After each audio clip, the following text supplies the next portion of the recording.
Oh, it's a safe airport. It's got a relatively short runway, but it's no shorter than any other runway around.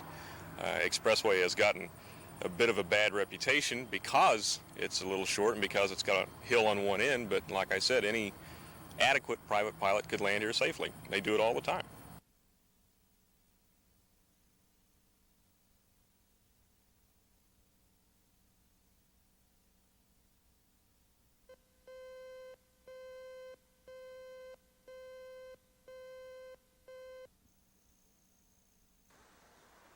This is Old Central High School, once full of students with as much school spirit and pride as most big schools.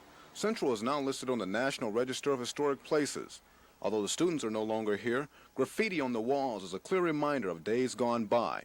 High schoolers had been making their mark here since 1909. There is no more teaching going on. However, that does not mean Central is dead. It is just changing to suit different needs. Southwestern Bell is pouring $10 million into the building. Next year, construction workers will be finished making Central the new office building for Bell.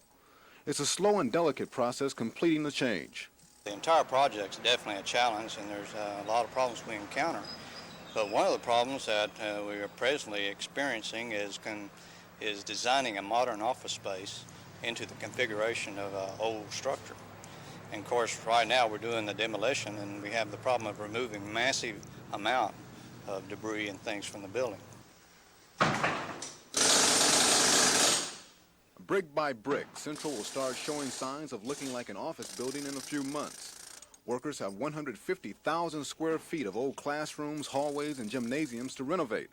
Central High graduates may not have a school, but they still have memories. Ed Stewart, Action 4.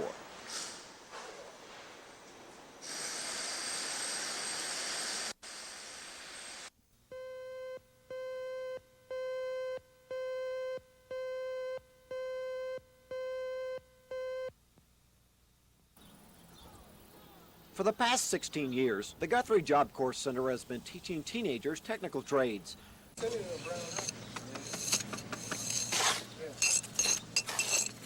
16 to 21-year-old men and women learn marketable skills such as bricklaying at the school. Job Corps prides itself on attracting students from a wide variety of racial backgrounds. However, the center has come under fire from a former employee who said she was discharged for racial reasons. She appealed her dismissal to an internal grievance committee, but the committee said her firing was not racially motivated. Likewise, a state investigation turned up similar findings. The woman was turned down for state unemployment compensation. Federal civil rights investigators decided to visit the Guthrie Center this week to decide for themselves if discrimination was involved. Absolutely, we do not discriminate.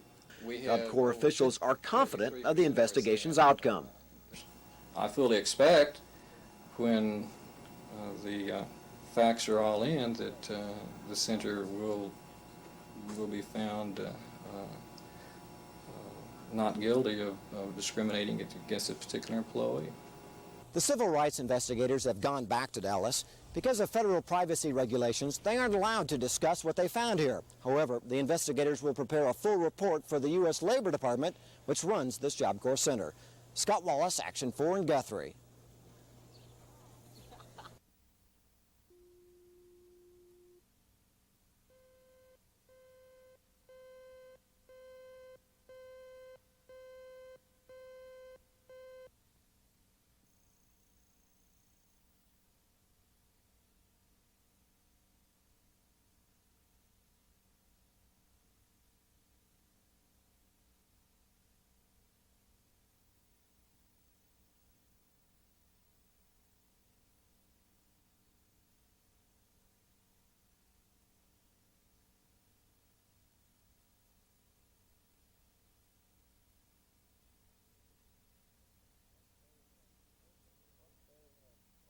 What they have opened is a loan production office and not a branch bank.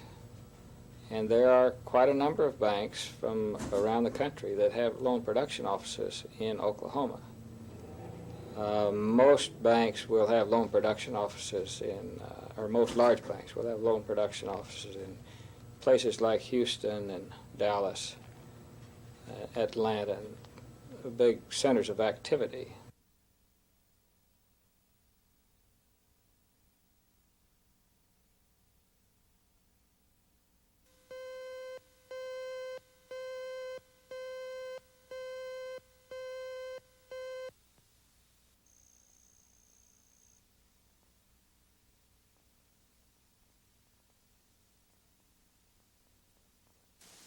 The antitrust problems with this merger were in gasoline marketing, jet fuel, and pipeline. In each one of those areas, there was a threat that increased concentration from this merger would give Gulf the power to raise price and thus hurt consumers.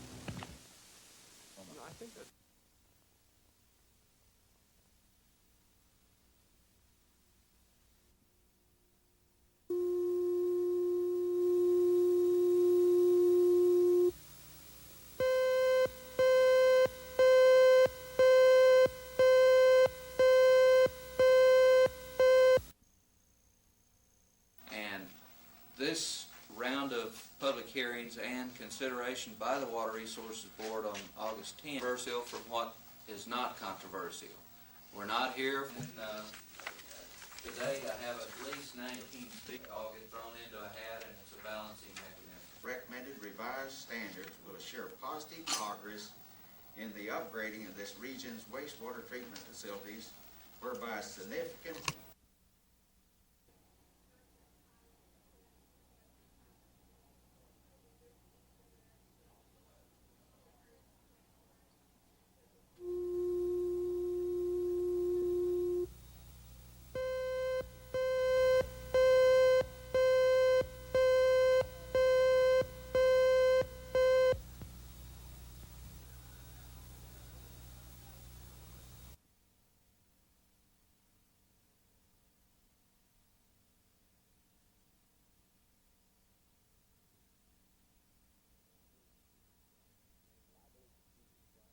And I believe that Jesus Christ is the only way to God, and the Jewish people know I believe that. And I've never told them that I can change that, because I cannot. But I went to Israel with the Jewish leaders. I'm the first president of the Southern Baptist Convention ever to do that. I just wrote an article for their national magazine, the ADL, the Anti-Defamation League. So I have a continuing working relationship with the Jewish community. But of course, theologically, you know, we disagree. But it has brought the Baptist and the Jewish community into a better relationship.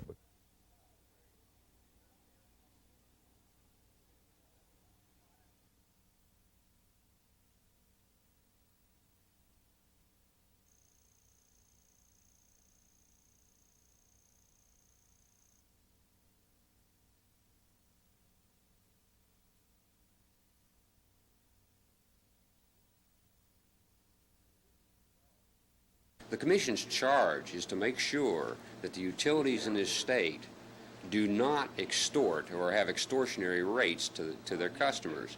Moreover, it's the duty of the Commission to make sure that utilities operate as efficiently as they would have to if they were in a free enterprise situation.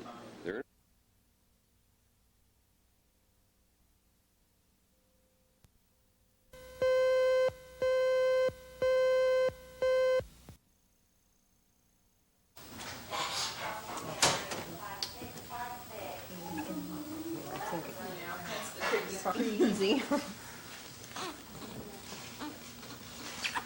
That's the good thing. Yeah, there.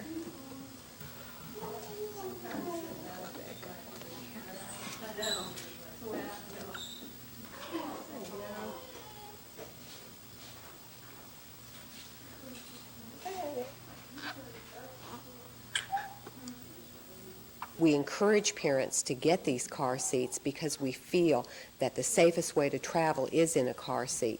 The parent who feels that they can hold the child in their arms and take them home safely is making a mistake, because only a car seat can protect your baby in an automobile. Not your arms, not the tightest hold with the most love in the world will protect a baby as this car seat can.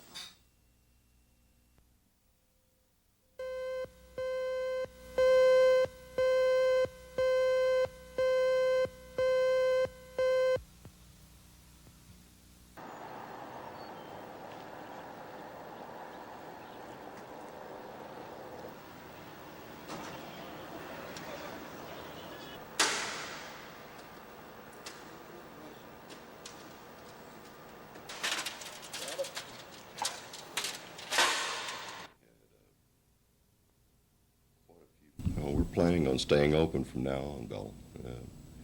We think by starting back at the rate that we're starting at, 5 units a month, which is about half of the production level that we were at before we shut down, that we see enough retail activity through the end of this year to support that production level.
Hospitals have become a familiar sight for the family of Gary and Pat Murphy because their 10-year-old little girl is still trying to get well from injuries suffered at the Star Elementary School explosion. Christine first entered the hospital 8 months ago with a skull fracture, broken jaw, and collapsed lung, just to name a few of her injuries. She continues to lose weight and never has a normal body temperature. Christine's mother says to this day she can't understand why the school board won't help cover the medical bills, which so far total $18,000. Mrs. Murphy says the family will never be the same. If you go to a grocery store, if you go to a drugstore, you go anywhere, any business, in even a church, and you have an accident, you fall in the church or something falls on you, they're going to take care of the bills. They're going to help you medically. But the school board says they're too good for that they're not going to help. And there's friends of mine whose children were injured. They've sent their medical bills to the school to have it paid, and they returned them and said, that's not my responsibility, it's yours. Despite the medical problems, Christine's family is still grateful because Christine was sitting at the same table where her classmates and teacher were killed when the hot water heater exploded. Ed Stewart, Action 4 in Midwest City Memorial Hospital.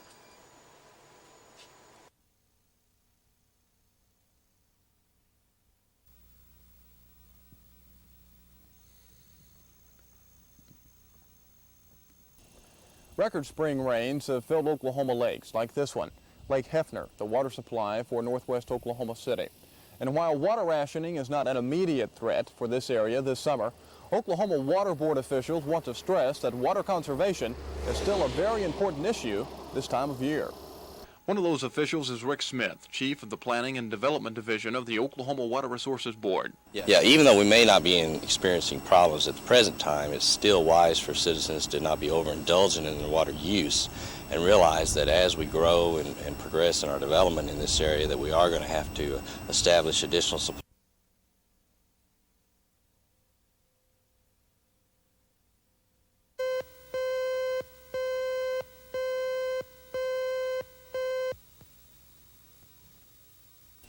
Record spring rains have filled Oklahoma lakes like this one, Lake Hefner, the water supply for northwest Oklahoma City.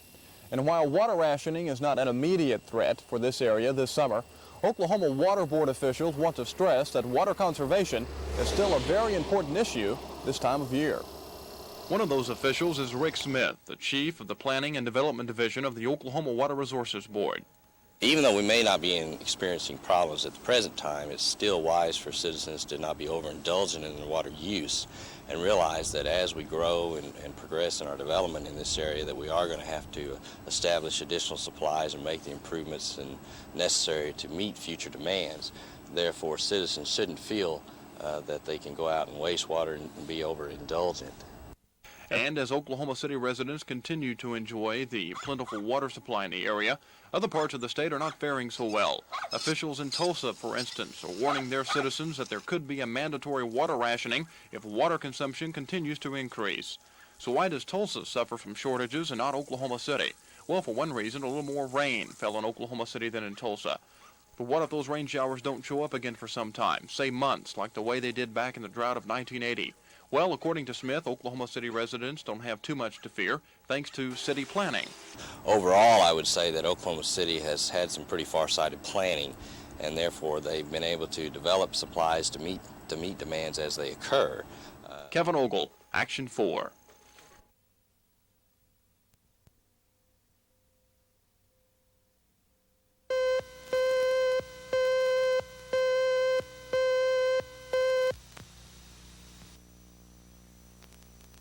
Let me introduce myself. I'm Governor Nigh. Governor Nigh was in his usual good form as he opened the first news conference of the session, welcoming the national media. He couldn't miss the opportunity to place Afton, Oklahoma on the national map. And I just know that Governor Snelling, 20 years from now, people will be trying to figure out as they read through the list of Las Vegas, Nevada, Miami Beach, Florida, Los Angeles, California, New York City, New York, Chicago, Illinois, New Orleans, Louisiana, Afton, Oklahoma. They'll be trying to say, where in the world is Afton, Oklahoma? Association Chairman Richard Snelling of Vermont says the governors will tackle a number of important issues affecting their people: the economy, the environment, grain sales to Russia, and new federalism heads the list. Our recommendation very simply is that we accept the full responsibility for designing a federalism plan, designing it not unilaterally, but designing it obviously with a great consultation with all of those who will be affected by it, but that we no longer wait for any particular date for the President or someone in the White House to agree or disagree to a particular proposition, and that we no longer trade off things which we feel very strongly about in hopes of later agreements on other subjects. The Governors Association represents every corner of the country and all the major political parties. They rarely agree on everything, often sharply disagree. Snelling thinks the balanced budget amendment is ridiculous. Oklahoma, of course, has one, and Governor Nigh says it's working well. George Tomic, Action 4, the National Governors Association meeting at Shangri-La.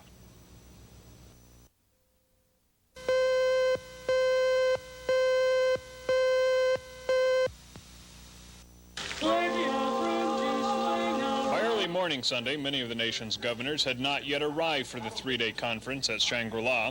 Governor Nigh and a handful of other guests met for a Lakeside Devotional Service where a minister from nearby Grove, Oklahoma, talked about the responsibility of the nation's governors as leaders, comparing them with the work of ministers of the church. As more governors began to arrive, the Democratic Governors Association hosted a fundraising Mexican brunch.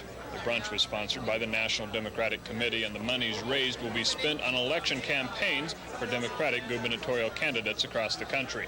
It was a rare opportunity for the Oklahoma crowd to meet more than a few governors in one place, but any politicking was low-keyed and laid back. So the first day of the 74th Annual Governors Conference has not been all that political. The real work, deciding what messages the nation's governors want to send to the nation's capital, will be done tomorrow. Charles Schnitzer, Action 4 at the National Governors Conference in Shangri-La.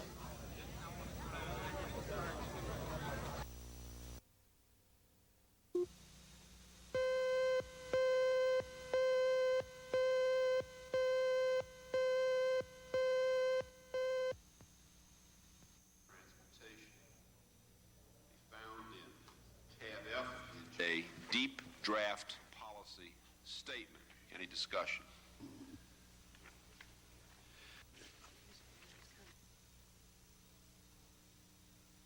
We could probably not pay the cost of the interstate highways that go through Oklahoma City. I would doubt that we could pay the cost of the state highways that are presently being funded by the state. But here again, as far as those streets of primarily local concern I would think that we could arrange to find the funds for that, and it is properly a local funding matter, it seems to me.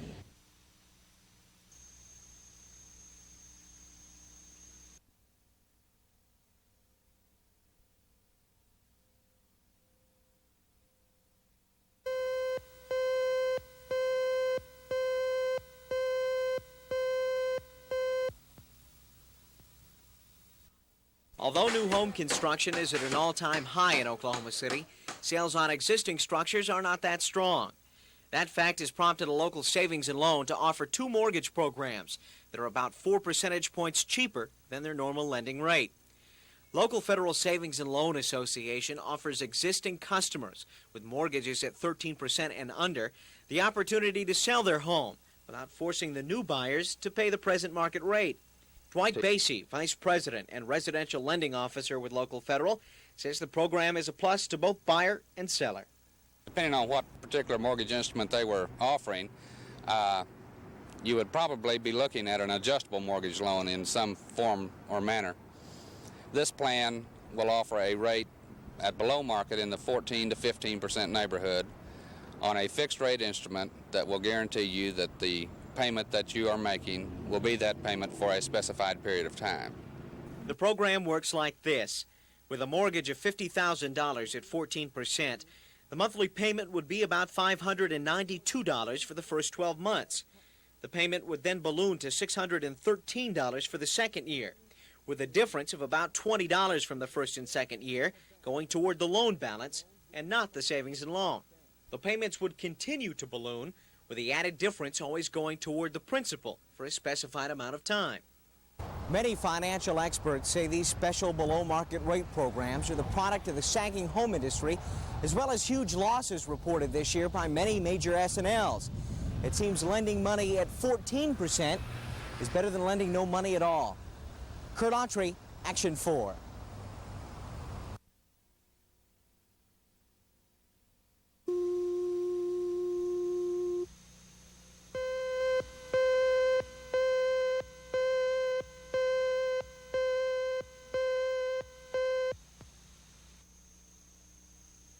The Forum for Agriculture Secretary Block's appearance appropriately was a luncheon session. There is great concern among farmers here in Oklahoma and elsewhere. The economy, especially interest rates, are driving many of them into bankruptcy.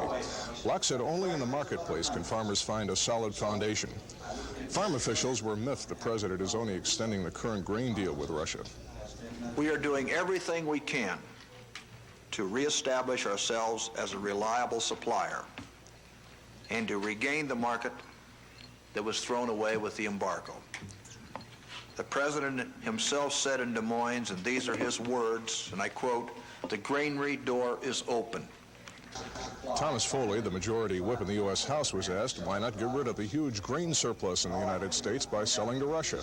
I think that in a year in which, first of all, is a buyer's market in grain, and the Soviets can go anywhere they want and get grain, even though they have a bad crop, it's worse than useless to suppose that by breaking off the grain talks we're going to put pressure on the Soviet Union. Secondly, the Europeans are livid about what they regard as a retroactive and intrusive policy into their economic sovereignty. In the long haul, Secretary Block says the differences aren't so great. The cooperation between the federal and state levels can bring prosperity back to the American farmer. Nothing concrete, but a start. One of the reasons why these give-and-take sessions are held each year. George Tomick, Action 4 with the National Governors at Shangri-La.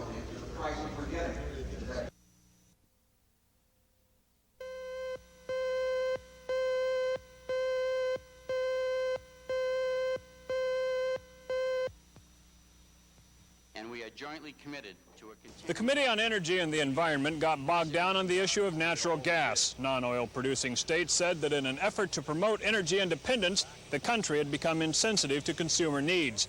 Governor Carlin of Kansas offered a motion asking Congress to look into the problem. NGA urges Congress to consider restrictions on industry practices.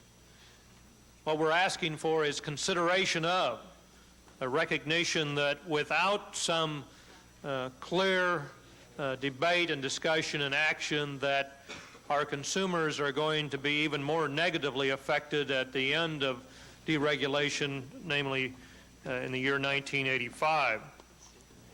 I would say to Governor Carlin that if this is a resolution, a policy that just says we want Congress to consider something, and he stresses the word consider, I understand that.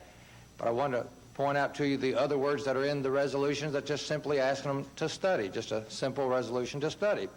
Restrictions, tend to inflate, artificial, undermining, prohibit, more tightly restrict. That's not saying let's study it. Despite Governor Nigh's concerns, the measure passed handily. The governor said they acknowledged the benefits of federal decontrol, but they wanted another look at the negative aspects. Texas Governor William Clement said that Congress was already intending to examine some of those fears in January. Charles Schnitzer, Action 4 with the National Governors Conference at Shangri-La.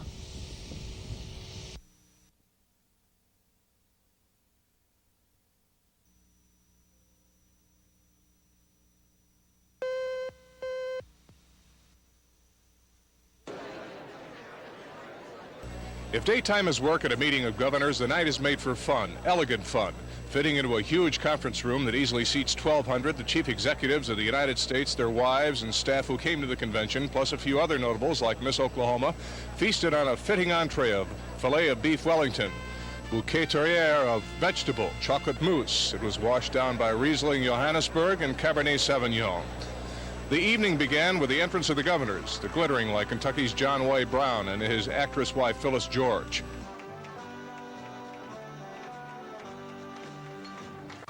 Those who didn't bring their spouses, like Thornburg of Pennsylvania. Each entry was marked by his state song. Finally, Governor and Mrs. Nigh.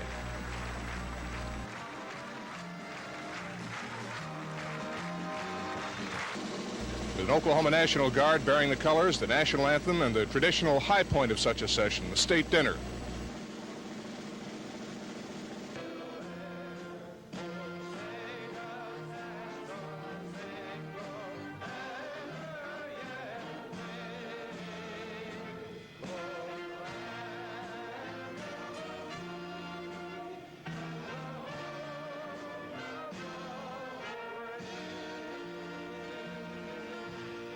George Tomic, Action 4 at the Governor's Conference at Shangri-La.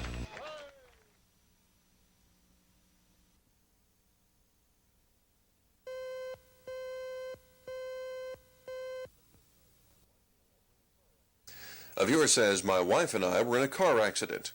The insurance adjuster won't pay our medical bills until we go to see his doctor.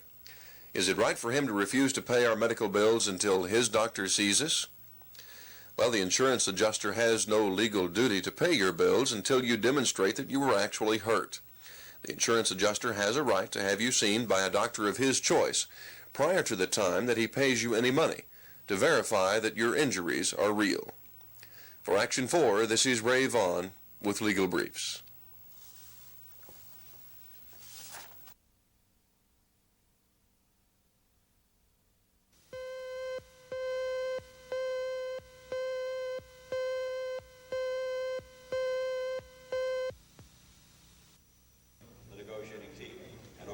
The closing session of this year's National Governors Conference at Shangri-La was carried live by way of satellite across the country. The Oklahoma Educational Television Authority set up the satellite link and a production unit behind the main conference center, allowing instant coverage. The satellite has been used for coverage and live reports by 6 Oklahoma stations, the 3 major networks, and cable networks. In total, nearly 200 television, radio, and print journalists came in from around the world to cover the meeting between 44 state executives.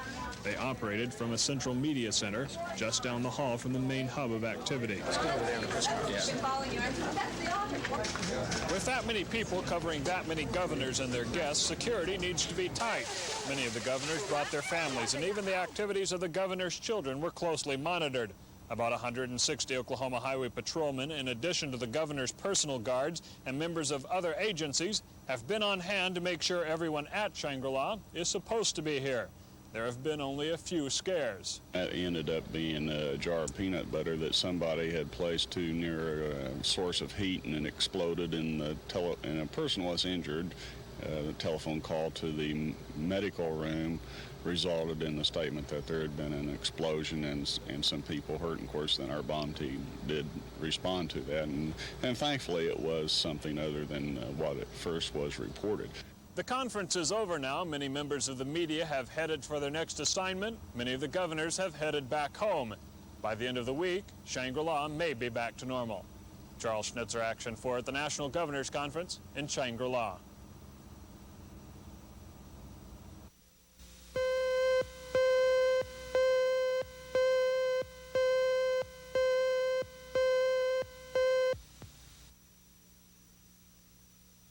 The nation's governors are meeting annually, faced with increasing problems: the economy, the environment, crime, the quality of life for their constituents, problems with solutions often intertwined with the federal government.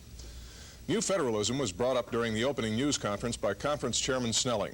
It was debated at length. So was the balanced budget amendment. Conference officials were disappointed neither the president nor the vice president attended, but they did get a chance to grill Agriculture Secretary John Block concerning grain sales, and Mr. Reagan's most controversial cabinet member, Interior Secretary James Watt, on energy.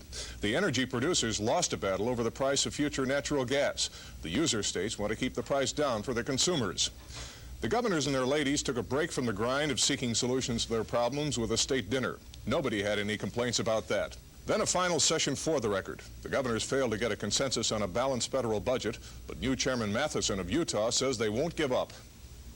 There was no disagreement, and is no disagreement, among the governors with respect to their unified commitment to address the balancing of the federal budget. There is a legitimate difference of opinion among governors as to how to get there, as there is in the Congress. Charles, on other issues, the governors decided to go, at least for now, their own way concerning developing some kind of a federal-state relationship plan, and they said that they want to become very involved if any oil exploration might be going on in any federally owned wilderness land that might be in their individual states. But, George, the bottom line is that the governors can take their stands on these issues, but they are, in effect, a little more than a lobbying group. They do not write federal law. They don't write federal policy. And unless there are major constitutional changes on the federal level, which is unlikely, the degree of their influence is going to be at the discretion of the president and the Congress. And as citizens of an individual state, we have a definite stake in this whole thing. With Charles Schnitzer, this is George Tomic.